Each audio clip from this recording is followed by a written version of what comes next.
We are delighted to announce that the Neurodivergent Experience has partnered with RTN Mental Health Solutions.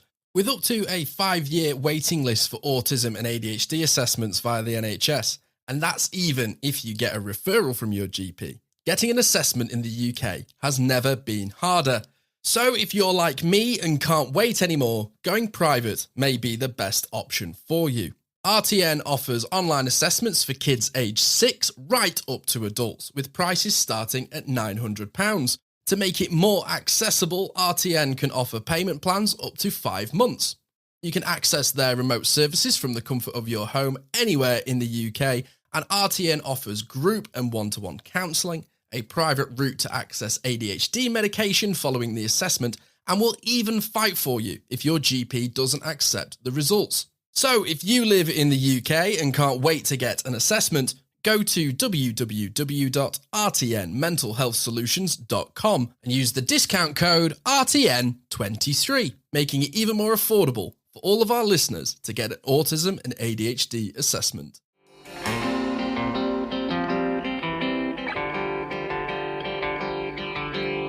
Hello, and welcome to the Neurodivergent Experience. I'm Jordan James, also known as the Autistic Photographer, and I'm joined by my co-host and very good friend, Simon Scott. And for this episode of the Neurodivergent Experience, we are talking about our relationships with food.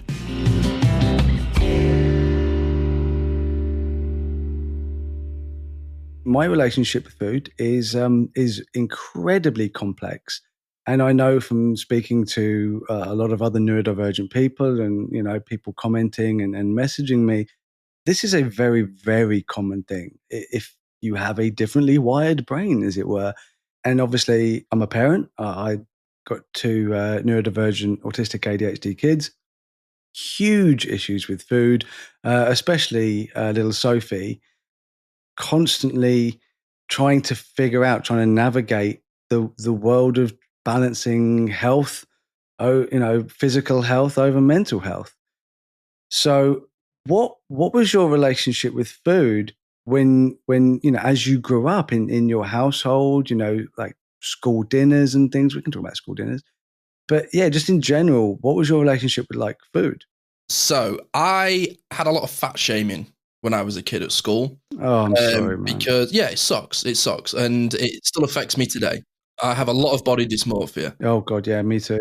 Yeah, and I wasn't a fat kid. You look at pictures of me when I was a kid, I wasn't a fat kid. I was just in a class of sporty kids.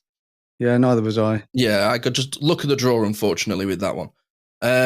But my relationship with food is very small in the sense of my sample size of what I used to eat when I was a kid was really small. I wouldn't eat veg. I wouldn't really eat fruit. I would eat fruit. I'd eat apples. But everything else, no, the actual smell of a banana or a banana peel will make me feel sick. I think I'm allergic to bananas because every time I have anything that's got banana in them, I feel like my tongue's like filling my mouth. Oh, okay, yeah. So I've just gone, right, I'm just not going to have bananas. But then obviously I have a lack of potassium in my diet, so I have supplements and stuff. But so growing up, I used to eat a lot of the same sort of foods a lot of the time, a really beige sort of diet. And I used to find I'd have a couple of biscuits and my mum would be like, right, you've had enough now. And then at 3 a.m, I'd go down and have a couple of biscuits. And I could eat right before I go to bed. I have a really up and down sort of routine with food in the sense that I've never liked breakfast, ever. Oh, right, okay. I take a really long time to come round and get up in the morning. I feel like I've just always been a teenager. Even when I was young, I've always been really struggled to get up in the morning. My parents would have to wake me up on Christmas Day. I was just that sort of kid. Like, wow. Yeah, just a really heavy. What takes me ages to get to sleep, but when I'm gone, lights out, I'm gone. So that has always really affected my relationship with food because I'm hungry at times when food wasn't always available to me. I'd always be really hungry before lunch at school, and then lunch would come. And I'd either not like anything that was being on offer or I'd just pick at it because I'd be like, well, I don't want to eat now. I want to run around and play. So I find that I would always be forcing myself to eat. And when I got home, I would catch up and it would almost be like I would have a meal and then just snack and catch up on all the food I've missed out on, but I'm not having good fuel. Yeah, it's that evening binge. And do you know what, mate? I'm still the same way. I still starving in an evening, but I mean, we're recording the episode at what is noon on our usual recording day. I haven't eaten because we've had a meeting this morning. We've got a recording. We've got a planning. I'm too busy. It's like doesn't even register as a necessity in my brain. And I've always been the same way. But when I went to university at 19 and, you know, having grown up of being that generation of blue Smarties make you hyper, we're not going to have blue Smarties because he's hyper enough. Yeah. I launched myself into sugary foods like the American sweet shops and big Cheetos and drinking Pepsi all day. And I piled the weight on, dude, when I was at uni because I didn't have any restrictions. It was like can I have ice cream for breakfast because mum's not here?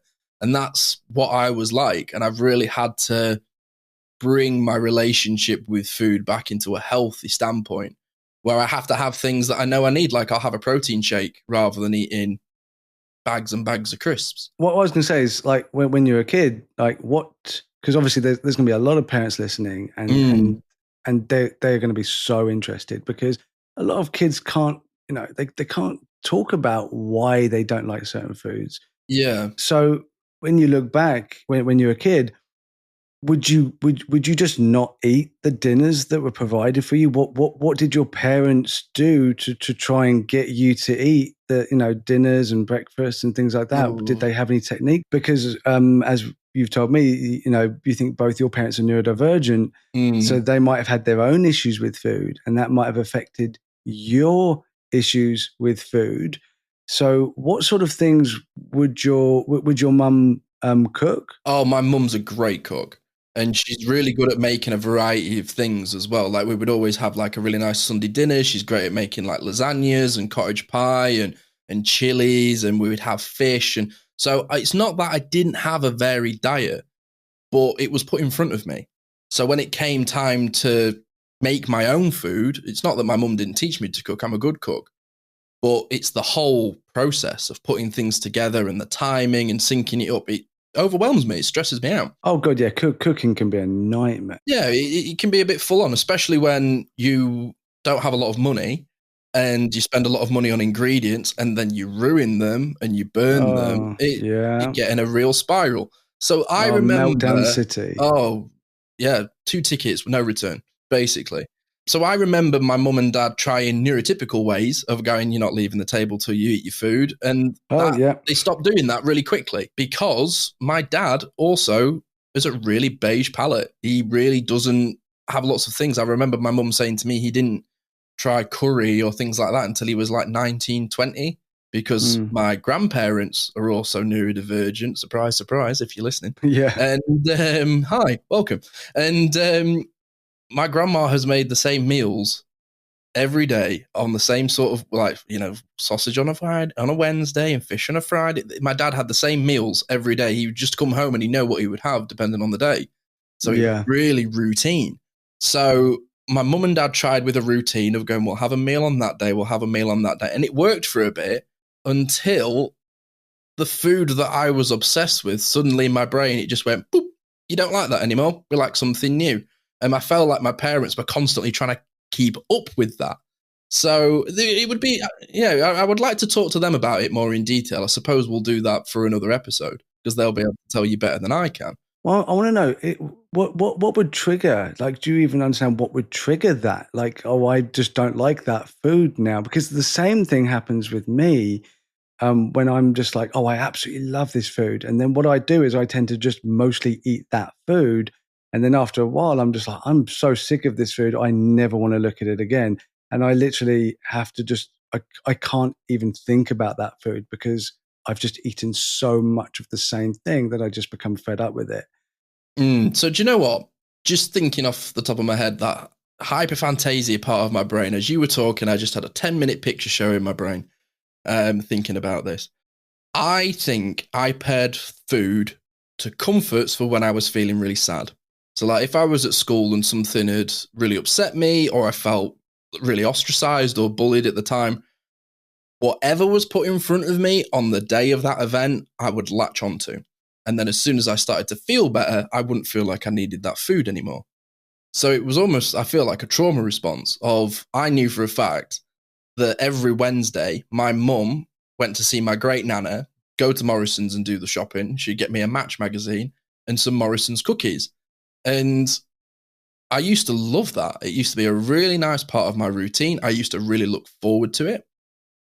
And then I don't know what happened with it.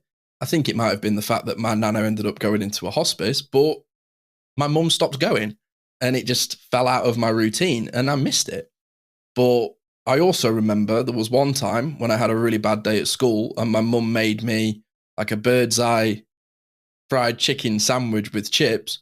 And I only wanted to eat that for months afterwards because I was having a really tough time at school. And anytime she'd put anything in front of me, it'd be like, it just like tastes like ash on my tongue. And it'd be like my throat. Really? It would feel like somebody put bulletproof glass in my throat. And no matter how much I put it in my mouth, I would not swallow it. It's like, I'd be like, I genuinely have this conversation in my head of just swallow it. Just swallow it. It's easy. It's easy. It's easy. You can do this. And it'd be like, no, it's not happening. Like when I had a really bad breakup, when I was like 20, I starved myself, dude, because I just couldn't eat. It's like, it just won't go in. I remember like ordering a Domino's pizza and being like, you love Domino's, mate. Come on, you can do this. And literally putting it in my mouth and just feeling that, just wanted to get it off my tongue. Just tasted dead. So how did you combat that? You know, how did you help yourself? I didn't. Oh, I didn't. I had a strict diet of cigarettes and alcohol. Like, I was in a really, really bad way when I was like 21. Really, really bad way when I was like 21, 22. Man. I was starving myself because I just wouldn't eat. It's not a case of I wouldn't eat. Couldn't eat. Just literally couldn't eat. It's like my stomach was like a diesel engine. Chugging, constantly in fight or flight. And I find I have to remind myself, I'm walking down the street and I'll be like, oh, I need to eat. And something will happen. And it's like, I'm not being hunted. I'm not in danger. It's just a Greggs. And I'll have it in my hand. I'll feel it go cold. I'm like, go on, just pick it up. Just eat it. Just eat it. And it's like this executive dysfunction just kicks in where it's like, no, we haven't got time to eat. We've got to do this. Do you think that might be like a demand avoidance thing? Yeah, maybe. Yeah, maybe. Just like in your head, you're just like, I'm just, you get to the point where I know I have to do that. And I know with me, with demand avoidance, is that even if you know it's good for you, you just can't do it. And it's, you can't explain it. Oh, it's like sandpaper on the back of my eyes. It's like, it's torture. Yeah. It's painful. It's really, really painful. Only people that experience PDA understand what PDA is. I think about it a lot because there have been times where it really frightened me, where I was like, I'm literally starving myself to death. Like, what am I doing? It only used to be things that used to stimulate me that I would eat. It's like I knew for a fact that I would eat McCoy's salt and vinegar crisps and a full fat Pepsi. I knew I could have that. But yeah, if you put a 2-litre jug of water in front of me and go, you need that, it's healthy, my brain goes, no, don't want that. And I think a lot of it comes back to having a lot of fat shaming because a lot of the time I would eat a meal and then that really accelerated part of my brain would flash so many things in my inbox that goes, well, if you're an athlete, you need to eat this and then you need to work out those sorts of times a day. And they wouldn't eat that. They'd only have a fistful. Why are you? And then suddenly the negative things come in and go, well, you know, if only a fat person would do that. And then that's it. It's that negative spiral. And then before you know it, I've got that many different experiences. Because I find with food and especially with my trauma, when my trauma is triggered, it's not just that moment of the trauma. It's every single time I've had an association of that feeling of trauma happens all at once. It's like suddenly the curtain pulls back and I'm in an auditorium and every single person that ever called me fat boy at school is sat in the front row.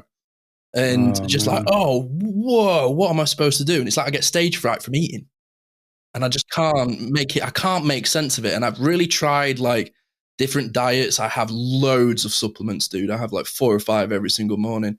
I have magnesium before I go to bed. Like I really try and look after myself to the best of my ability. But it's like there's this like little kid in my head that goes, we don't want to eat that. We want to eat this, and just throws its toys out of the pram whenever it's time to have a balanced meal. And it'll go through stages. I'll have like 2 months where I can't stop eating. I'll eat everything.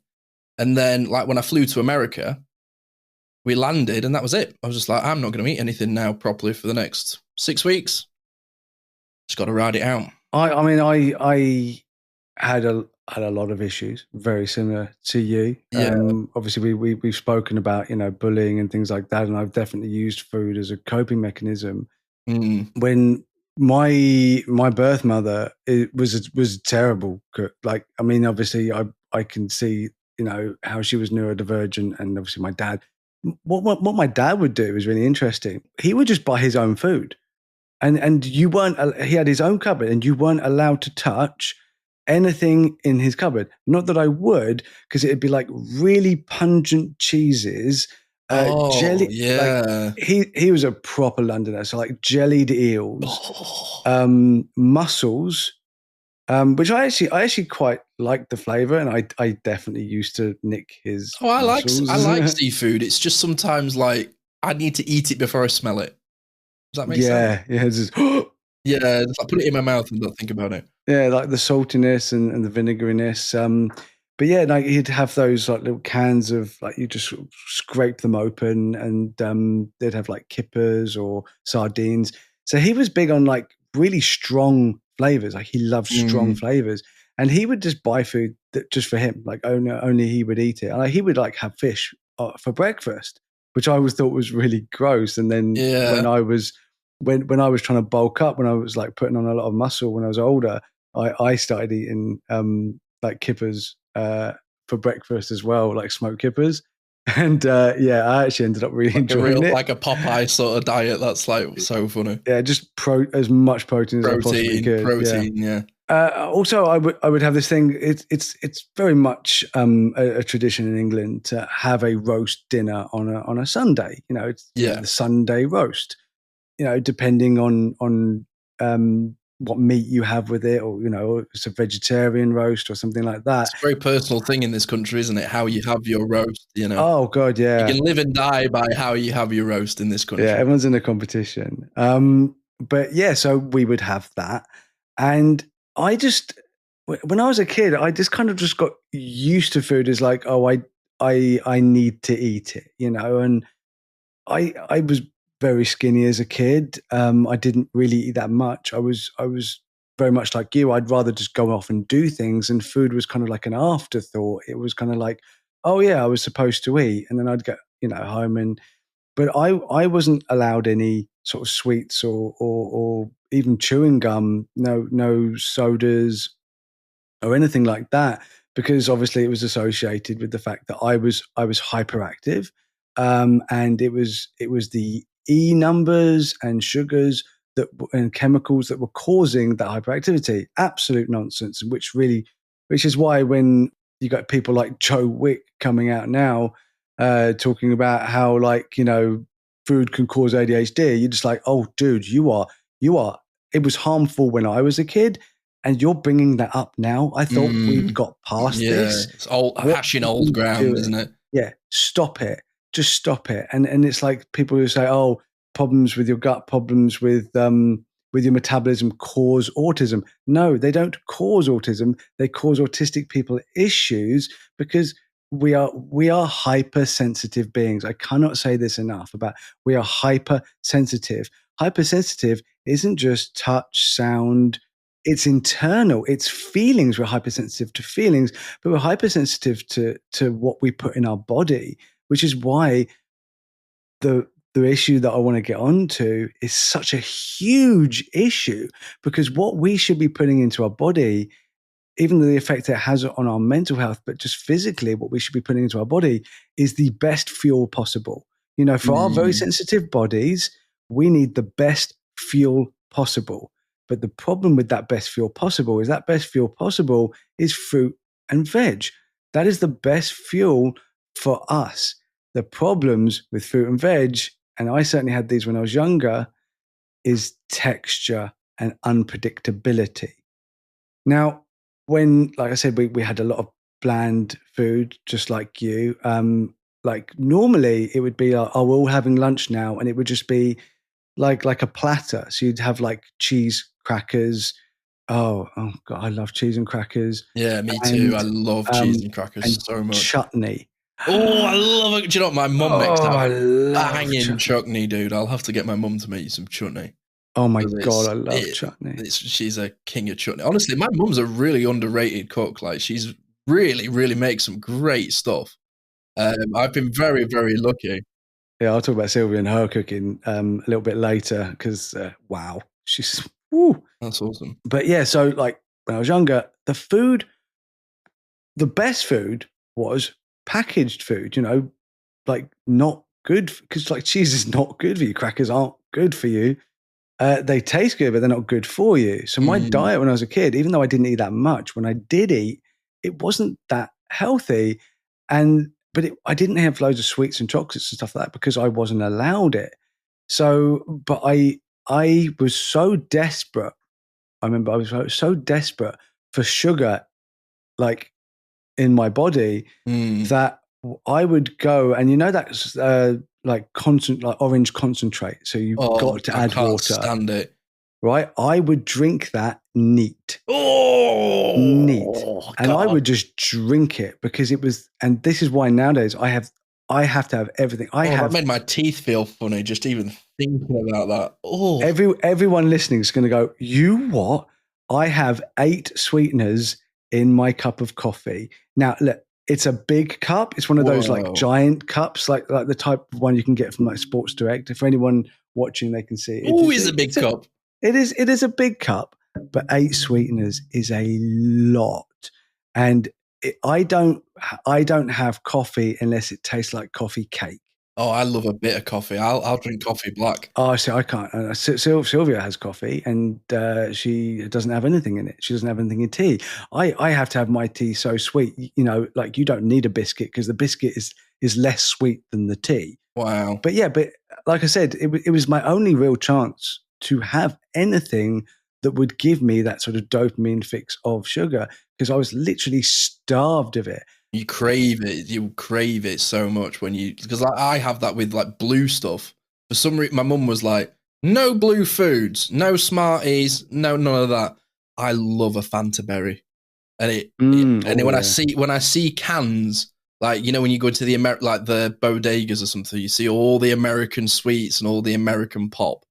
It's the blue cans, whether it's like Gatorade or Powerade or anything. My eye is always drawn to blue foods. It's because I couldn't have it when I was a kid. Oh, also might be like a sensory thing because like I love certain colors, and especially when a food is certain colors, it definitely makes me think, oh, I want to eat that more. Blue and red. Beige stuff, like it was just there, and I think again because my parents were neurodivergent, so they were cooking for themselves, and we just happened to be in the room, and we were able to get food. Oh, scraps! Thank you, Father. Yeah, and the Sunday roasts. Oh my goodness me! Salt exists. Salt is a flavor. Pepper is a flavor. It's a seasoning, people. It's a seasoning. The thing there's a whole tradition in England where we don't season food. And the idea of cooking for my birth mother when she would cook a chicken is get the chicken and then just put it in the oven. No, that's it. What a dry existence you've had, my friend. So sad. So I wasn't allowed sweets and chocolates and crisps. I wasn't allowed any of that. I wasn't allowed pizzas and things like that. I remember watching like Teenage Mutant Ninja Turtles when I was a kid, and I just thought that pizza was like this amazing American thing that you could only get if you were American. And this is how much of a country boy I was, by the way. We didn't have a shop at all. Like we just had a pub. But yeah, so like we never really had pizzas. We never had curry. We never had these interesting foods that I later went on to try, which is why I think my dad had these really strong flavors that he would keep for himself because I think secretly he also hated my birth mother's cooking. So he'd be like, I'm not eating that. I need this really pungent, strong flavors. So he would go for that. So we were just getting this bland food. So my relationship with food when I was a kid was, well, it's there and I'll have it when I need it. But anytime I went to like a friend's house and,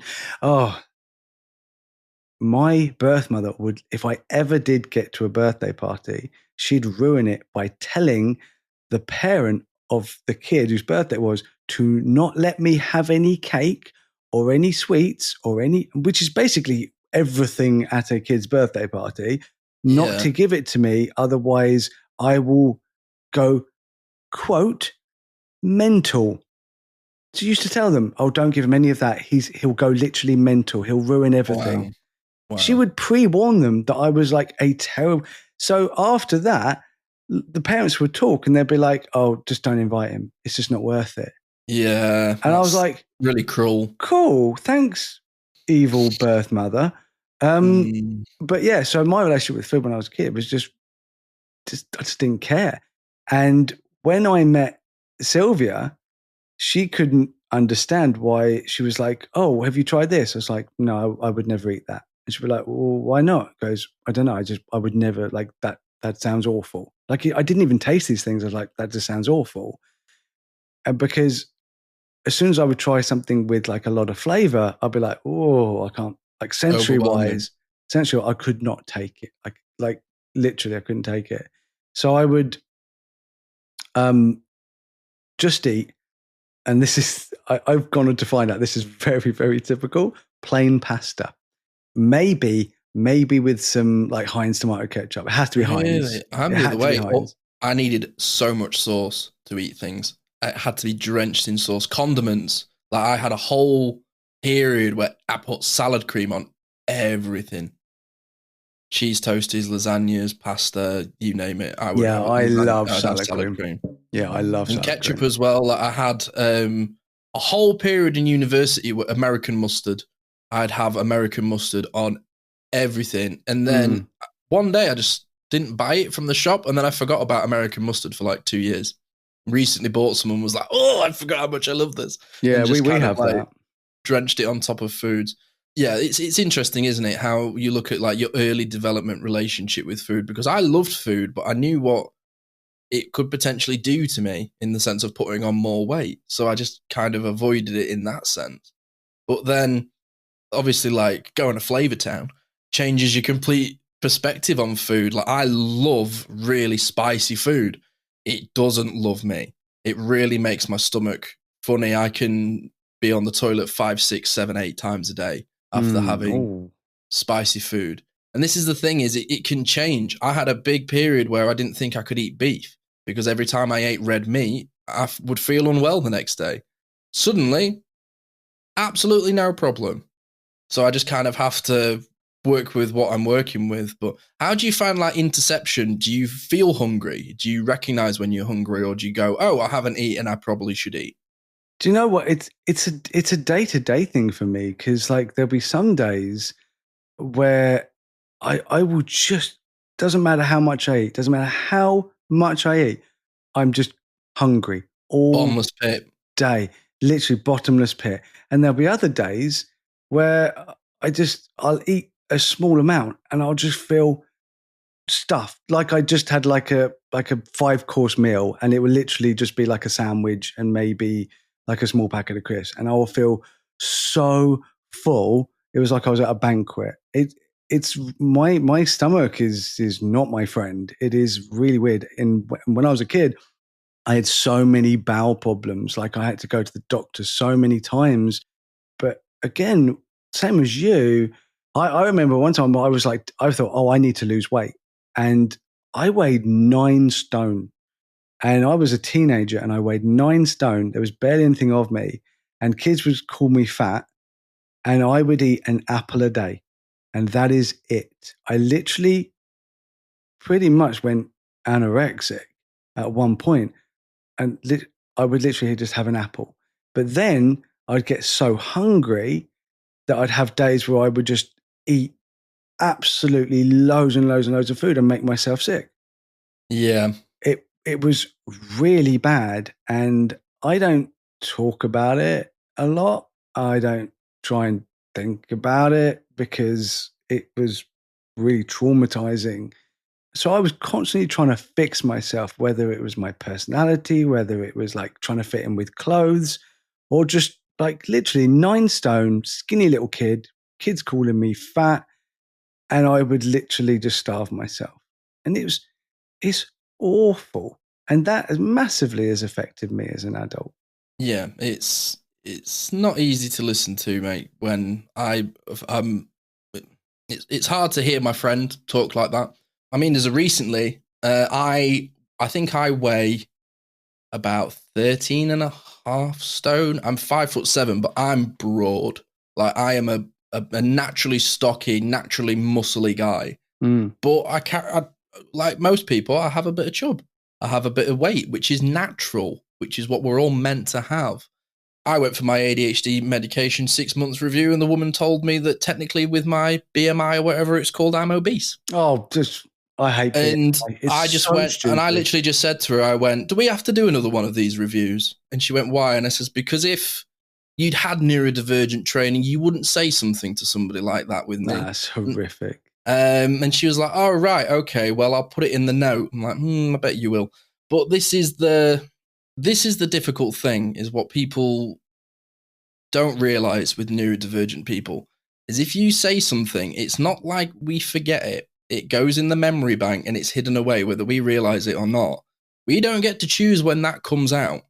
And when it comes out, it's here. It's not like it's whispering in your ear. It's screaming at you, flashing your lights, going, we're going to crash. And people don't realize some of the effects that it's had. Like, I remember a couple of people in my family just making passing comments. And you just want the world to eat you up.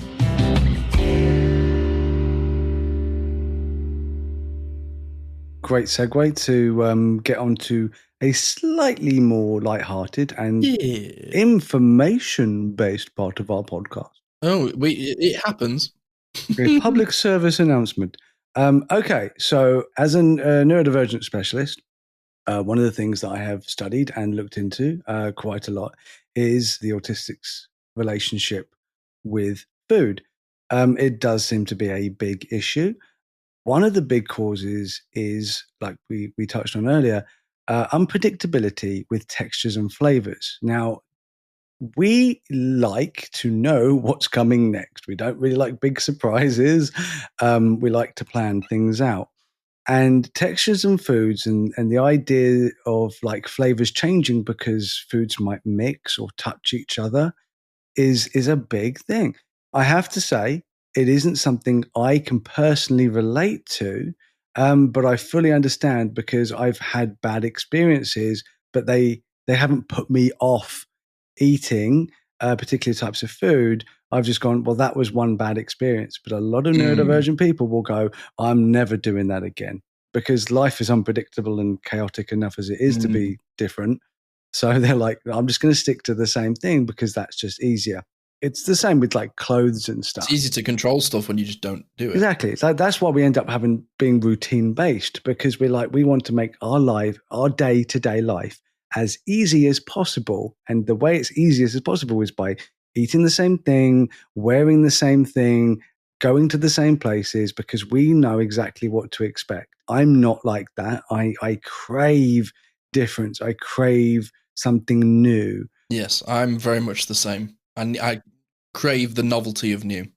Yeah, but I think that's when ADHD and autism are diagnosis based on criteria, based on, unfortunately, deficits. But I do like to have a little play around and go, part of my brain is autistic and part of my brain is ADHD, and like they're like battling in my head. It's not a science-based thing. It's kind of like just like a fun fantasy thing for me. But I definitely feel like my ADHD brain is always kicking the pants out of my autistic brain like a bully, because my ADHD criteria-based diagnostic criteria-based ADHD always wins, like with most things, which in a way is really good because it makes me a lot more fun. But also, God damn, I mostly forget pretty much everything I'm supposed to be doing. So it becomes an actual disability where, like, being fun and cool and kooky and different becomes like, oh, I've forgotten to like go to the doctor and miss my appointment 3 times in a row, and now I'm getting letters. So anyway, that gets me onto something completely different. Food and textures. Right. So this is a little fun thing. Obviously, most people are listening to this, but for those watching it, you'll be able to watch us do this. We've got some foods I mean, you've just got one food. I've got the food.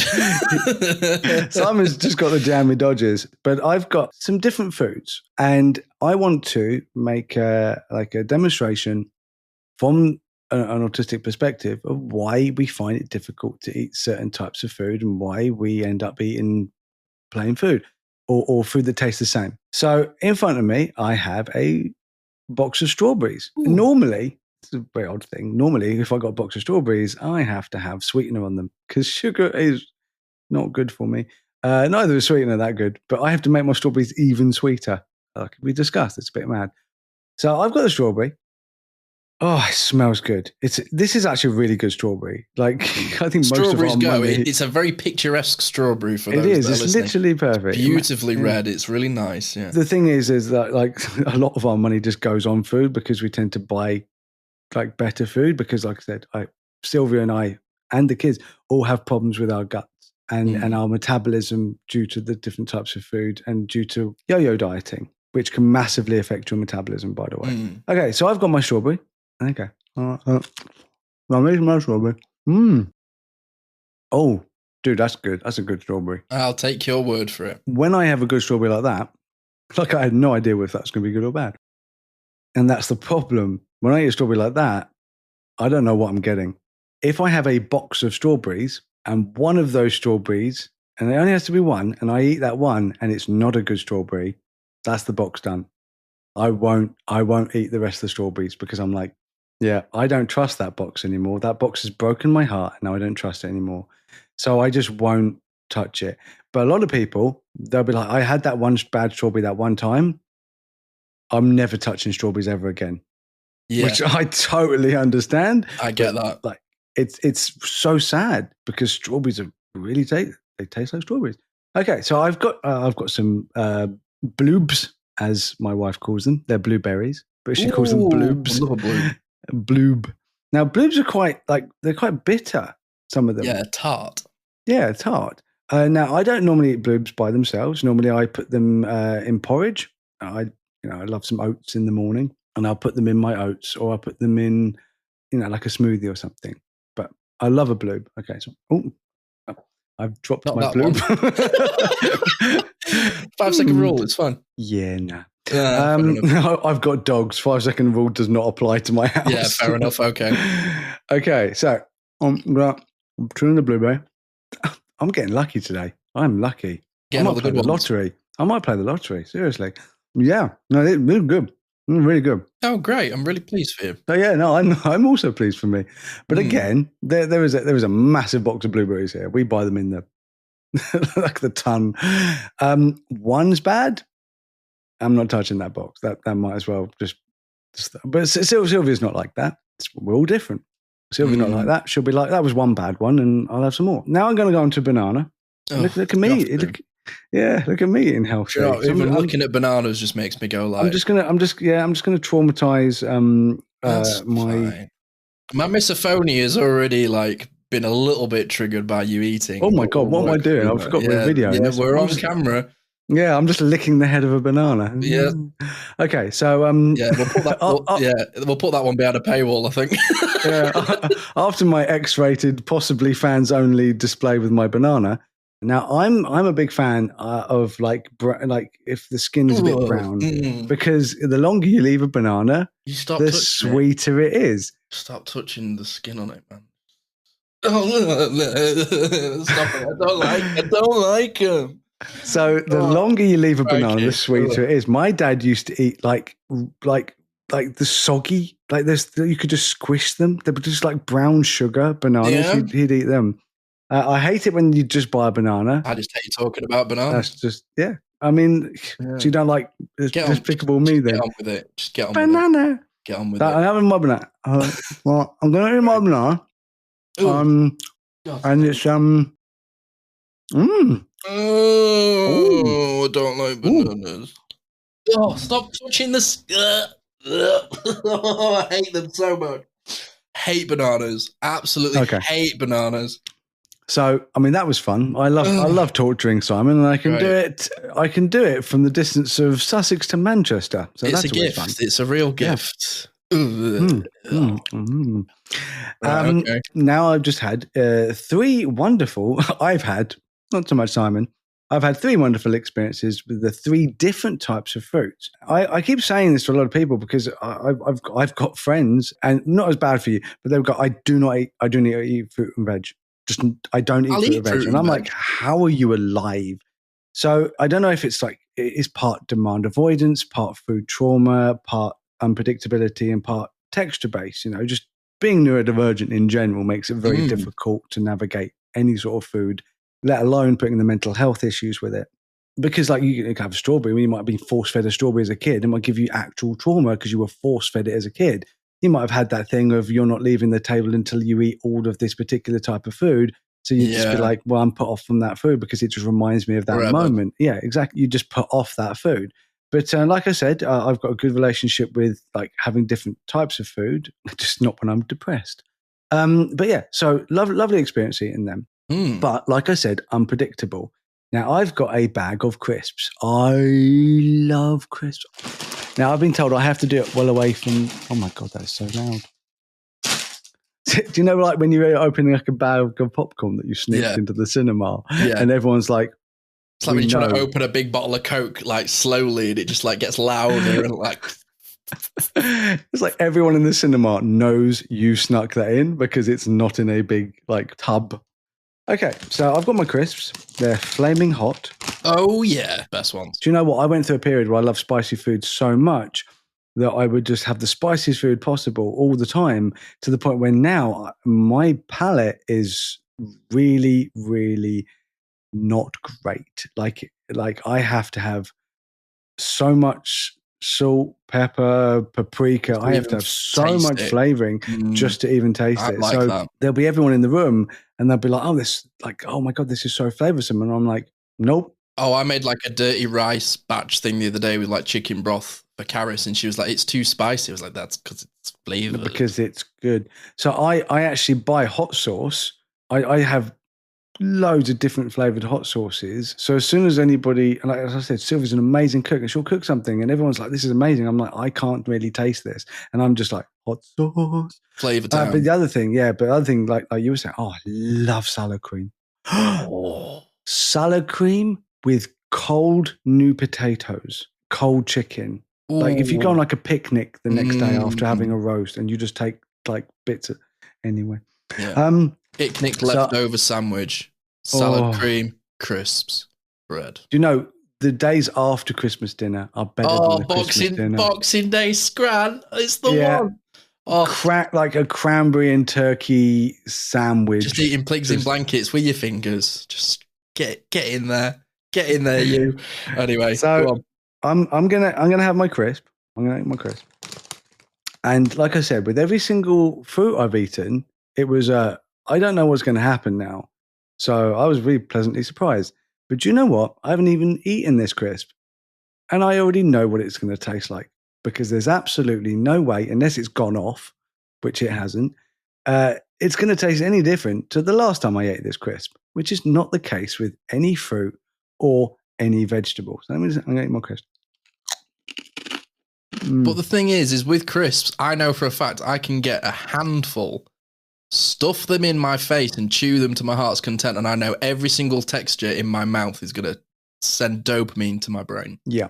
I can eat a banana and it can be like totally different texture than the previous one. So it's not even like flavor. A banana. Yeah, I mean, literally, it's like a wine. You know, just like you don't know what you're going to get until you open that bottle, because every wine has a different flavor. I'm a fan of wine. I think if anyone watched my video the other day, I put on Facebook. he was a big fan of it the other night. Blimey, that was fun. We had a lot of fun. So I've got my own little demonstration here, because I don't necessarily verify myself with food textures, but when it comes to drink, I never have just one drink. I have more than one on a go. And as an example of that is this, in the fact that I have a cup of coffee. Oh, me too. Twinsies. I have a glass of water with cordial in it, because I don't like water on its own, because it does nothing for my brain. Same. What does do something for my brain, though, is an ice cold can of pop. Other brands are available. 0 sugar if I can, but I will literally sip all three of those, which I have done throughout this episode, and that for me just works. If I have lots of drinks, I will be hydrated throughout the day. If you put a 2-litre jug of water in front of me and go, drink it, boy, the lid isn't coming off. It's like I will literally go, oh, it's 4 PM and I haven't eaten or drunk yet today. So if I put lots of things in front of me, I feel like I can just reach out and kind of have something. So yes, the beauty of a nice ice cold canned drink is, one, it's soft, it's delicious, and the little bubbles give my brain a little hug, which is nice. And with coffee, I get caffeine, which kind of levels me out and chills me out. And then if I have water with Vimto in it, I'm getting hydrated, but I'm also not being like, it's just water, because I would not drink water as a kid. Still find it really difficult to just drink water. The only time I ever have water is when I do sports.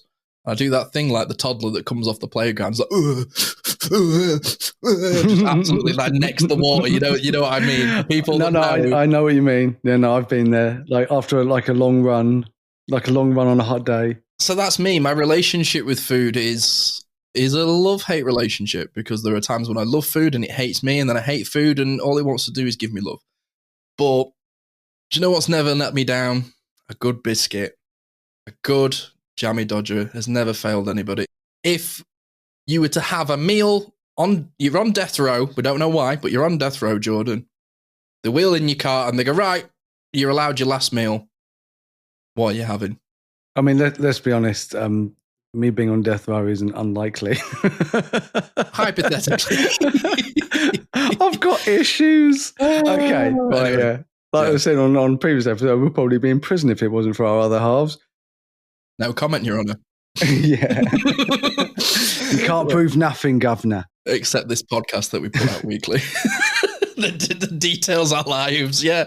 No evidence whatsoever, Your Honour. Okay. So, I mean, being autistic, I tend to sort of like putting things in lists. And Who told you? Yeah. And so here we go. Okay. KFC hot spicy chicken wings. Just endless conveyor belt of wings. Yeah, just a bucket of them. That I love chicken wings. Chicken wings are my favorite savory food. Okay, a crisp savory probably, but anyway, chicken wings. I think so. Yeah, that'll work. But doesn't end there, man. Ooh. I have to have buffalo hot and spicy sauce to add to those chicken wings. Also, I want all that on a pizza. It's like epic mealtime, like old school YouTube sort of vibes. I love pizza, because pizza, you can put anything on a pizza and it's a pizza. As long as you've got the base for pizza, you can put anything on it. So you can have any flavored pizza. I've eaten a chocolate and marshmallow pizza. Like, hell yeah. Oh, God, oh, so good. With instead of like cheddar cheese or whatever, mascarpone cheese. Oh, yeah. Okay. Cool. Starter would be the chicken wings. Main course would be wow. Okay. Main course would be pizza. I haven't decided which pizza. I decide on the day, because that's how I roll, baby. And pudding is, you cannot beat this. Apple crumble with custard. Love a crumble. Sylvia does like an oat crumble, which is like a lot healthier. Also, it tastes so good and it's healthier. And then she'll make custard with like an almond milk or something like that, which is lower calories. So even when I'm like trying to lose weight, I'm like one of my health kicks, which is normally straight after I come back from holiday. Yeah, I can still have my crumbly bumbly. Crumbly bumbly boy. That sounds good. Okay, so for mine, starter, I would have Yorkshire puddings with beef mince and like a little like cottagey pie sort of thing with little onions and mint sauce, because that is a starter that my mum used to make for Christmas dinner when I was a kid. And oh, sweet Lord, I think about it daily. Genuinely. It's not a day goes by where I'm like, I could just have that right now. So that would be my starter. Copious amounts of Yorkshire puddings with gravy and little mincy. And then for my main, what would I have for my main? I think somebody would have to wheel in Morley's chicken from Southeast London. I think I would just want a copious amounts of specifically Southeast London fried chicken shop chicken. I just want loads of wings and chips that are just salt and vinegar and a nice cold can of Mirinda orange to really settle the deal. And then I think for a pudding, I would have jammy Dodgers, but I would also have a really big strawberry milkshake, a little bit of cheesecake just like slid in the top. Oh, that sounds good. I didn't even think about a drink. Oh, my drink would be a cold, and I know it's not traditionally you're meant to have it cold, but I like it cold, a cold pint of Hobgoblin Gold. Do you know, I like cold ale. I don't like beer that tastes like somebody's been sat on it. I don't mind it, but I much prefer it cold. I also love a Guinness. Oh, I love a Guinness. It's the only beer I like. Oh, I used to work in an Irish bar and I fell in love with a Guinness there. That was a wild, wild time. So no, well, yeah, when I think about like my last meal, obviously it's a bit of a macabre sort of thing, but you're always like, just go OTT, but gosh, do I miss the Southeast London chicken shops. But no, yeah, it's an interesting episode today, I think. I've definitely talked about a few things I wasn't expecting to talk about, and it's been very eye-opening, and it's very reassuring to hear that I'm not the only person that has an up and down relationship with food. So I'm sure you lovely people that are listening may feel the same. So I just want to add, just from a parenting perspective and from a giant child perspective, here's some advice if you are a parent. Don't make your kid feel bad for being a bit overweight. Don't make anyone feel bad for that.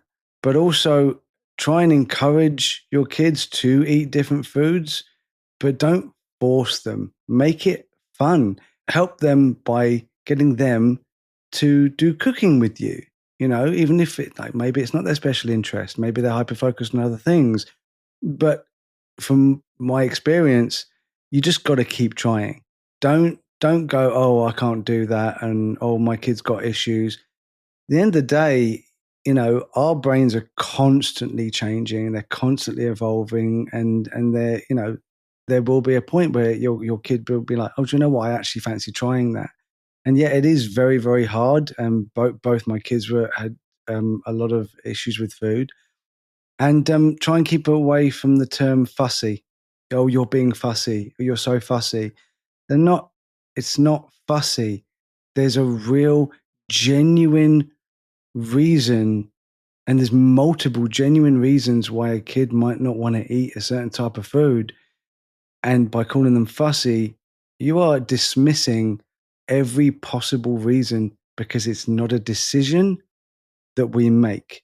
It is a consequence of having a very different brain. So let's all be aware of that, and just try and make people, as usual, feel good about themselves and encourage them to eat healthy, because I, for one, my entire mood and especially the negative sides of being neurodivergent seem to be amplified when I do eat junk food, when I do eat processed food. It does have an effect on me in that way. And healthier food, fresh food, freshly cooked food definitely has a positive impact on my cognitive abilities. Once again, this is my experience. This is Simon's experience. And I hope this helped.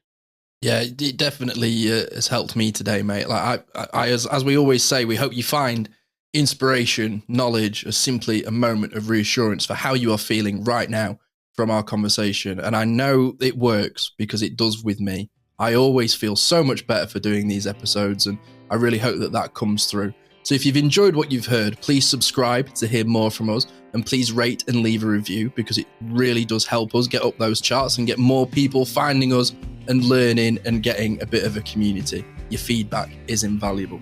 So as always, thank you so much for joining us. Jordan, say goodbye to all the lovely people out there, and we're going to go have a little bite to eat now, aren't we? Goodbye to people, Jordan. Ooh, nom nom. Bye, everybody.